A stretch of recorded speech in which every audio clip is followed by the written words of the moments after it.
চুপ। কি রান্না করবে আজকে? আজকে আমি রান্না করবো চিংড়ি মাছ ভাপা। সর্ষে পোস্ত দিয়ে দই দিয়ে বেশ মাখা মাখা করে চিংড়ি মাছ করবো। কি করবো, প্রথমে তেল দিয়ে দিলাম, অল্প ভাজা তেল ছিল দিয়ে দিলাম, আর একটু তেল লাগবে দিয়ে দিলাম। এই যে দেখছেন আমি চিংড়ি মাছটা ধুয়ে সুন্দর করে রেখেছি। এবার এটাকে আমি তেলটা গরম হয়ে গেলে ছাড়বো। তেল গরম হয়ে গেল, এবার আমি চিংড়ি মাছটা আস্তে আস্তে তেলের মধ্যে ছেড়ে দিলাম।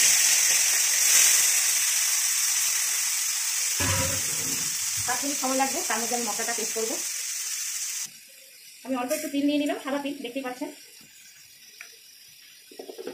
এর মধ্যে দেবো আমি একটু সর্ষে, সাদা সর্ষে।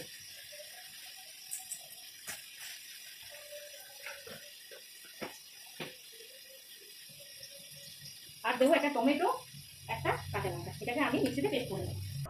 এবার আমি পেস্টটা করে নেব, মশলাটা পেস্ট করে নেব।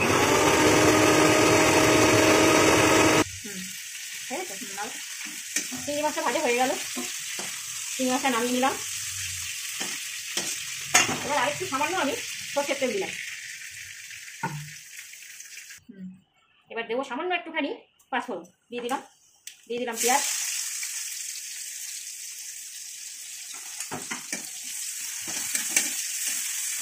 পেঁয়াজটা একটু লাল হতে দিই। এর মধ্যে দেবো আমি সামান্য একটু রসুন বাটা, যেটা আমার আগে পেস্ট করা ছিল। আর একটু দেবো আদা বাটা, সামান্য একটুখানি, অল্প অল্প একটু স্বাদ মতো নুন,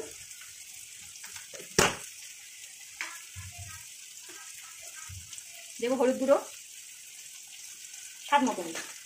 এবার এটাকে নাড়বো। একটু মশলাটা হয়ে গেলে আমি আমার পেস্ট করা যে মশলাটা আছে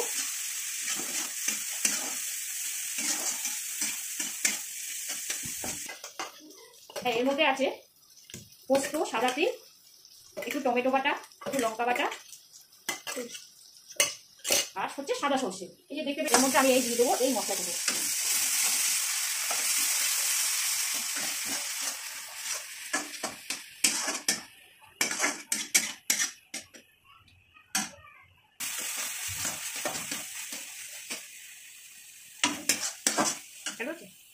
এটা হয়ে গেল, এবার আমি একটু দেবো দই, টক দই।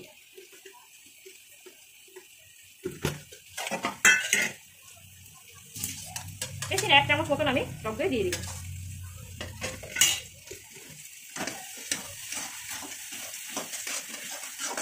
এবার সামান্য একটু আমি স্বাদ মতো চিনি দেবো, বেশি নয় বন্ধুগণ, সামান্য একটুখানি।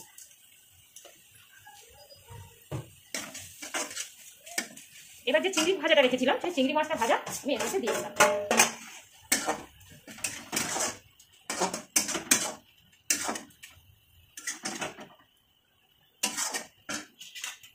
সামান্য একটুখানি জল,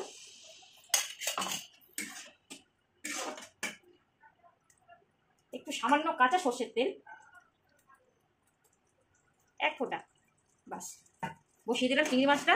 এই 10 মিনিট বাদে আমার এই চিংড়ি মাছ ভাপানো হয়ে যাবে।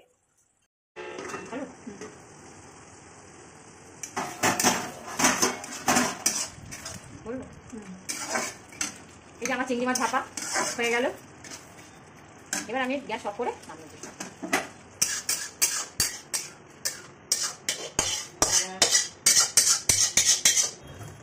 চিংড়ি মাছ ভাপানো হয়ে গেল।